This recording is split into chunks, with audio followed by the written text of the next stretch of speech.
Hello, I'm Sarah Shore. I am an educator and I do ceramics. And welcome to Una Plática.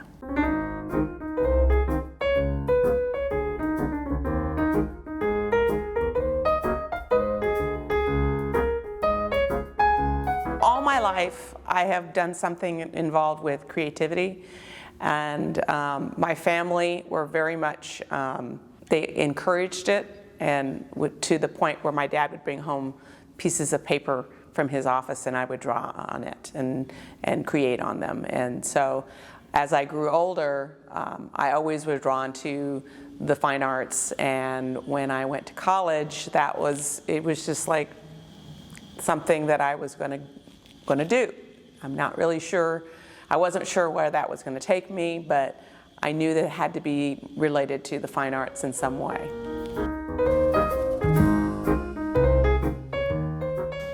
Depends on which phase of life you want to look at me. I've always made something, but I have been an educator for 30 years. And while educating, I'm always making with the students. But on my own, I would say I've been doing ceramics on my own, in my own studio, roughly about 15 years. And so once I settled on ceramics, that's where I really, I think, flourished and became the artist that I am now. I came down in 1987, so I wasn't born here. So there always are things that I always learn new about San Antonio regardless, but I've been here longer than I ever was in my hometown that I grew up in.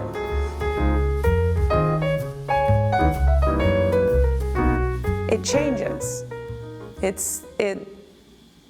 I think that we always have superheroes of a time, someone that is currently that's flourishing, and honestly, I don't have one that on the tip of my tongue, partly because I do that. I don't have a favorite color, I don't have a favorite. It's because life gives us so many things and so many people, we just can't pick one.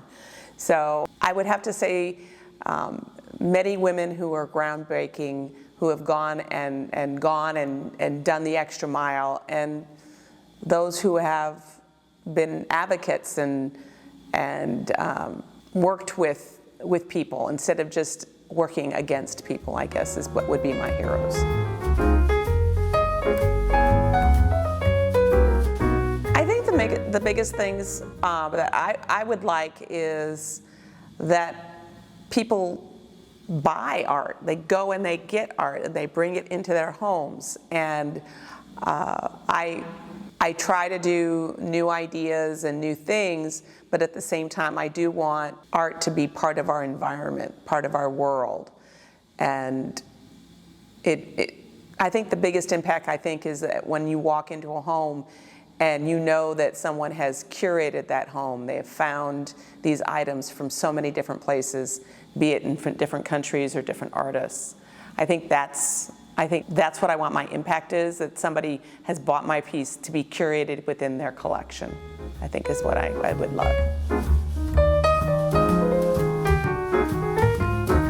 I like Our Lady of Guadalupe, partly because of the spiritual connection to something that was very foreign to me growing up. I didn't grow up Catholic, but I know Catholic college schools, and I went to a Catholic college, and so I know the environment, but the symbolic and the symbolism of Our Lady of Guadalupe, I've always viewed it as an opportunity for a community that's not represented in the rest of the United States well, but is like a symbolic connection to a very ancient religion, and connected to a very ancient group of people, that they've come together and made it their own. And it's almost a way in which they can represent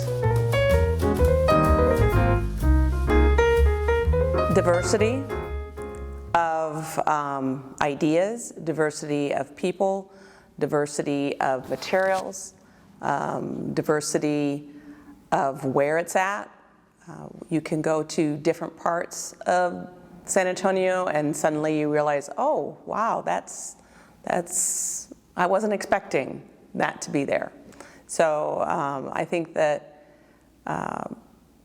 I think the murals have been a real big impact, because when I go downtown, I'll see a new one that I didn't know was there, and I think that's a real big thing. I would say that we also have community groups. So if you are an artist that's just starting, you can always find a group that meet once a month, and they'll talk about their craft and allow you to learn more, and you don't have to be just a student at one of the colleges to be able to do art. You could be there's lots of people out there that are creating, and they like to sit and talk about what they create.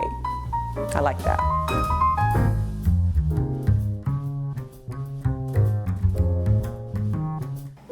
Make. You just have to make. You have to sit down and make. It doesn't have to be pretty. It doesn't have to be finished. It can be finished. I recommend finishing, always. I always recommend finishing. But the process of making, it is a job. It is not gifts for your family at Christmas time. It is a job that takes a lot of time. You're not going to get it done in a couple of days. You're going to be working constantly. If you don't put it out, no one is going to know who you are unless you share it. And so there's so many opportunities now that wasn't there when I was a kid.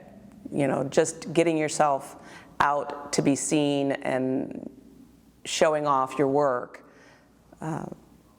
is the only way you're going to get started. You just have to bite the bullet and say hello to people and show off your work and let people know that this is what you do.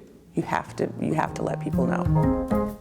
I've always been a very figurative drawer. I could draw people's faces, and usually I'll teach students how to lay out a face in drawing and stuff like that. But when I started making portraits, not real people, but symbolic people, I've done it in a variety of different ways.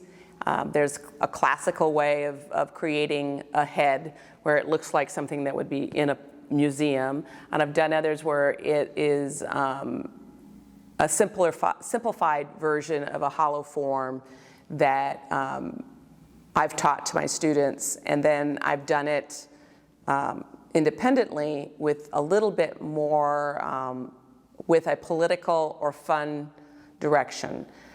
In the fun direction, it'll be like a whimsical look at children, or a whimsical look at maybe a figurative person who might be, like I have a piece that is of a steampunk character. But I've also gotten a little bit more political, and the piece that I presented here last spring is basically a woman who has been watching her community get smaller and smaller, and her rights getting smaller and smaller. When I grew up with my rights expanding, when my mother was a young mother and growing up and having children, she didn't have the right to even own a house. And I was able to own a house. She had the right to vote. Well, they had rights to vote when she was a kid, but they didn't encourage it. And so this piece has a lot of signs that would normally be shown in protest. And it's basically surrounding her, and she's feeling tired. And she's tired of having to keep saying the same thing for decades. Some of the things that my mother spoke about when I was a small child are still being spoke about today. And some of them are gone and not available. and not reduced. And there's a good chance that more of these rights that women have worked so hard to do and get are going to get less and less. And so this is a piece that's a political piece, and that I created especially for the show that we had last spring.